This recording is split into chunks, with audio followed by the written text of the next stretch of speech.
I've been asked by people in the past, Dan, what do you do in terms of, love? And I've had some very awkward slash important conversations with various people, various friends, various acquaintances, and they've all asked the same thing, like, hey, what can I do?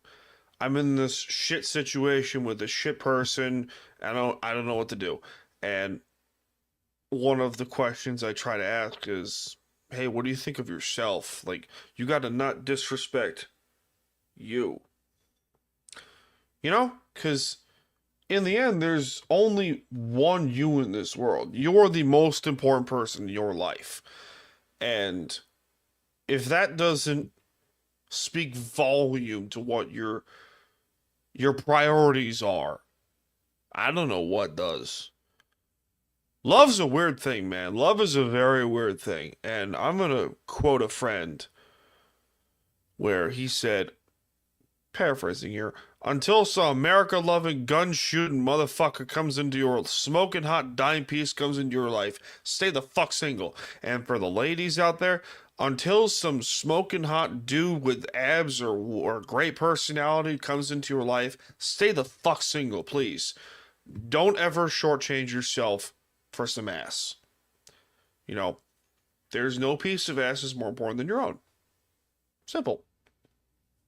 And that's a lost thing now, where you're seeing,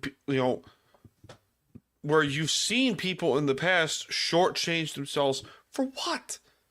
For what? Why would you shortchange yourself for some coochie or some dick or whatever? Like, what's the purpose of doing that? And if I could give any tips here that is watching this show or listening to this show, however you may be listening or watching,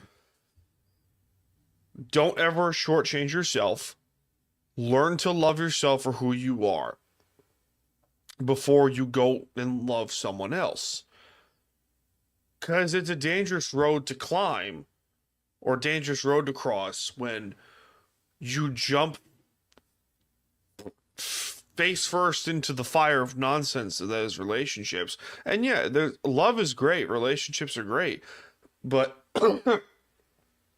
you got to learn to be comfortable with your own self and whatever. Like, I don't give a shit what you are as a person. Like, I judge you based off your character. If you're cool with me, I will be cool with you. If I'm cool with you, I expect you to be cool with me. That's how I roll. That is how I've rolled for damn near 30 years. And I'm going to keep doing it that way. And, you know, let love come find you. Love's like treasure. You can't just go search for the X marks the spot and hope it pops up. No, you gotta let the treasure find you, dude. You gotta let it find you. And even if it takes 3, 4, 5, 6 years, you fucking go wait and you go focus on you and you go do that shit, because in the end, there is no more important piece of ass than your own. That's it. That's it. That's literally all it is. And I could also give some, dating advice and whatever, like, oh, be their support system through anything and don't try to fix them. That's the other thing. If you're trying really hard to go and fix their problem, they don't want, they as, your spouse or your significant other don't want you to fix them. They want you to be there for them. They want you to show them, hey, everything's going to be okay. It may seem like shit, but everything's going to be okay. It just comes across as like, oh fuck, what do we do?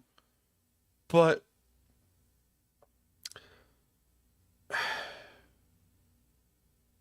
why are you jumping into a relationship with someone if you don't even like yourself?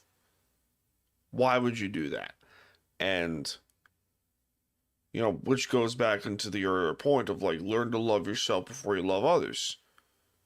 Because if you're going to just jump into a relationship and say, "Oh, I can fix her," like, no, you can't. She or he's got to fix themselves before anything else. Yeah, you can show them what to do, but for what? Like, their purpose is themselves and stuff like that. So, I don't know. That's just where I stand on this whole thing.